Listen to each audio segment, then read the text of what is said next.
ஏழைப்பட்டவங்கிட்ட museum இருக்கிறதும் கீழே இருக்கவங்கிட்ட வரலாறு பேசுறதும் வீரம் இல்ல. எவன் ஒருத்த நான் தான் ராஜா நான் தான் மந்திரி நெஞ்ச நிமித்தி நிக்கிறான் அடிச்சு சமமாக்குறதா வீரம்.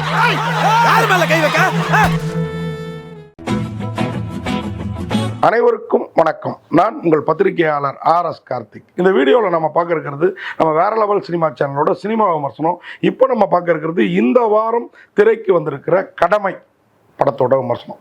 கடமை ஒரு பக்கம் வாழை, மாரி செல்வராஜோட வாழை, இன்னொரு பக்கம் சிவகார்த்திகேயனோட கொட்டுக்காளி, அதாவது சூரி ஹீரோ சிவகார்த்திகேயன் தயாரிப்பில், இன்னொரு பக்கம் சாலான்னு ஒரு படம் பெரிய லெவலில் வந்திருக்குது, இன்னொரு பக்கம் அந்த போகுமிடம் வெகு தூரம் இல்லை பிரமாதமான ஒரு படம். இதுக்கு இடையில் இந்த கடமை தவறாமல் தன் கடமையை ஆற்ற திரையரங்குகளுக்கு வந்திருக்குது.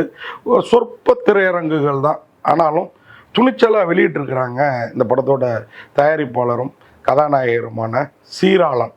அவர் தான் இந்த படத்தோட தயாரிப்பாளர், கதாநாயகர். அது இல்லாமல் இந்த படத்தோட இயக்குனரும் ஒரு இளம் இயக்குனர். சீராளன் பார்த்தீங்கன்னு வச்சுக்கோங்களேன், அவர் கொஞ்சம் வயது கொஞ்சம் ஜாஸ்தியாகவே இருக்கும், ஆனால் அவருடைய துணிச்சலை பாராட்டணும். ஒரு போலீஸ் ஏசியாக படம் முழுக்க கேரக்டர் ஏற்று மொத்த படத்தையும் தன் தோளில் சுமக்க நினச்சி சுமந்துருக்கிறாரு. அப்பப்போ அது வழுக்கிட்டு விழுது.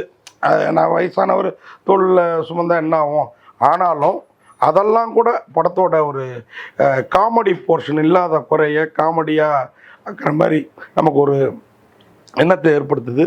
அதை விட ஒரு போலீஸ் ஸ்டோரியை போலீஸ்காரங்களே எப்படி விரோதியாக இருக்கிறாங்க, இவர் ஏசி, இவருக்கு மேலே இருக்கிற டிசி சமூக விரோதிகளுக்கெல்லாம் துணை நின்று என்னென்ன பண்ணுறாரு. இப்போ இந்த நேர்மையான போலீஸ் அதிகாரியான சீராளன் சமூக விரோத செயலில் ஈடுபட்டு வந்த இந்த தீனா, மகாதேவன், கோல்டு கோபி அப்படின்னு ஒரு 3 பேருக்கு ரொம்ப சப்போர்ட்டாக இருந்து அவங்கள இவர் என்கவுண்டர்லாம் பண்ணுறாரு, அதுலேருந்து தப்பிக்க வச்சிடுறாரு அந்த டிசி. அதனால் இந்த மாதிரி காவல்துறையில் இருக்கிற அதிகாரிகள் மேலே வருத்தப்பட்டு ஒரு கட்டத்துக்கு மேலே என்னடா பண்ணுறது அப்படின்னு சீராளன் நிற்கிறப்போ சீராளனையே தீர்த்து கட்டிடுது அந்த டிசி தலைமையிலான அந்த ஆப்போசிட் கும்பல். இதுக்கப்புறம் எப்படி கதை, அதுதாங்க சீராளன் இந்த படத்தில் செஞ்சிருக்கிற ஒரு வித்தியாசம். அது இந்த படத்தோட இயக்குனர் அவர் மூலயமா செஞ்சுருக்கிற சுக்ரன் சங்கர் அவர் மூலயமா செஞ்சுருக்கிற வித்தியாசம். படத்தில் சீராளனால் கொலை பண்ணப்பட்டவங்களாம் உயிரோடு திரும்பி வராங்க. கேட்டால் புல்லட் ப்ரூஃப் போட்டிருந்தோங்கிறாங்க. நம்ம ஊரில் லோக்கல் போலீஸுக்கெலாம் ஏதியா புல்லட் ப்ரூஃப் அப்படின்னு நமக்கு கேட்க தோணலை.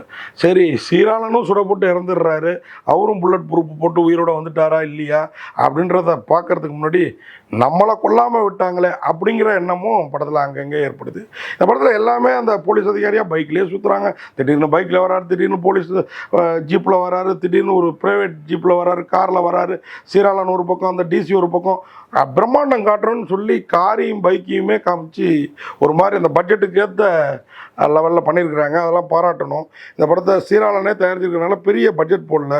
ஒளிப்பதிவு இந்த படத்துக்கு பாபு அவருடைய ஒளிப்பதிவு இருட்டிலேயே இருக்குது. ஏன்னா நிறைய இடம் பர்மிஷன் வாங்காமல் எடுத்திருப்பாங்கன்னு நினைக்கிறேன். அதனால் வச்சு அடித்து விட்ருக்குறாங்க. பிரசாந்த் கணேஷோட இசை, பின்னாடி யார் அலுமினிய பாத்திரத்தை உருட்டுறது அப்படிங்கிற லெவலில் வித்தியாசமாக இருக்குது. நீங்கள் இதை வித்தியாசம்னு எடுத்துக்கிட்டாலும் சரி, விறுவிறுப்புன்னு எடுத்துக்கிட்டாலும் சரி, கொஞ்சம் கடுப்பாக பார்த்தாலும் சரி, அப்படி ஒரு இசை. ஆனால் சுக்ரன் சங்கரோட வசனம் படத்தை தூக்கி நிறுத்துது.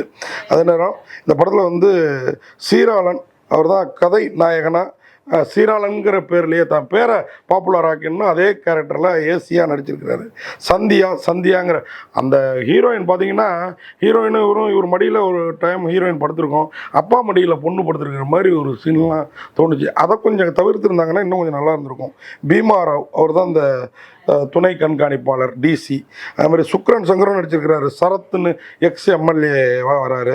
தேவராஜ் சுப்பிரமணியம் அவர் மகாதேவன்கிற ஒரு கேரக்டர். கோல்டு கோபிங்கிற ஒரு கேரக்டர். டெலிஃபோன் தேவா கோவிந்த் மூர்த்தி அப்படிங்கிற ஒரு போலீஸ் கேரக்டர். அவர் கூடயும் நம்ம சீராளனுக்கு போலீஸ் இன்ஸ்பெக்டராக வர்றாரு. அவர் கூடயும் எதுவாகுது. அவர் அப்புறம் வேறு மாதிரி குற்றவாளியாகவும் மாறிடுறாரு. கோடம்பாக்கம் நாகராஜ், பிரபாகரன், சரோஜாதேவி, நிம்மி, சிபி அசோக்குமார் நிறைய பேர் நடிச்சிருக்கிறாங்க. மொத்த படமும் நாங்கள் வந்து எப்படி ஹாலிவுட் படங்கள் ஹாலிவுட்டுக்குள்ளாரையே பெரும்பாலும் செட்டு போட்டு எடுக்க போகிறோமோ அது மாதிரி இவங்க செட்டு போடாமல் இந்த கோடம்பாக்கத்துலேயே மொத்த படத்தையும் முடித்த மாதிரி தெரியுது. அந்த விதத்தில் நம்மளை வந்து வித்தியாசமாக ஏதோ ஒரு சின்ன பட்ஜெட்டில் ஒரு பெரிய சாதனையை செய்கிறேன்னு இறங்கியிருக்கிறாங்க. ஆனால் இதில் அந்த சீராளனே அந்த கேரக்டரை ஏற்று நடித்தது அவருடைய வாழ்க்கை சபதமாக இருந்திருக்கும்னு நினைக்கிறேன்.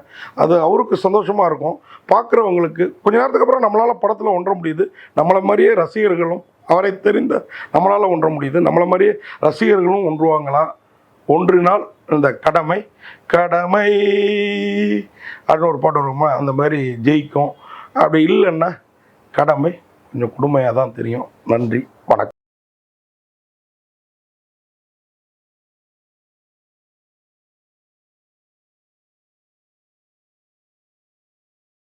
இந்த வீடியோ உங்களுக்கு பிடிச்சிருந்தா லைக் பண்ணுங்கள், கமெண்ட் பண்ணுங்கள், ஷேர் பண்ணுங்கள், சப்ஸ்கிரைப் பண்ணுங்கள்.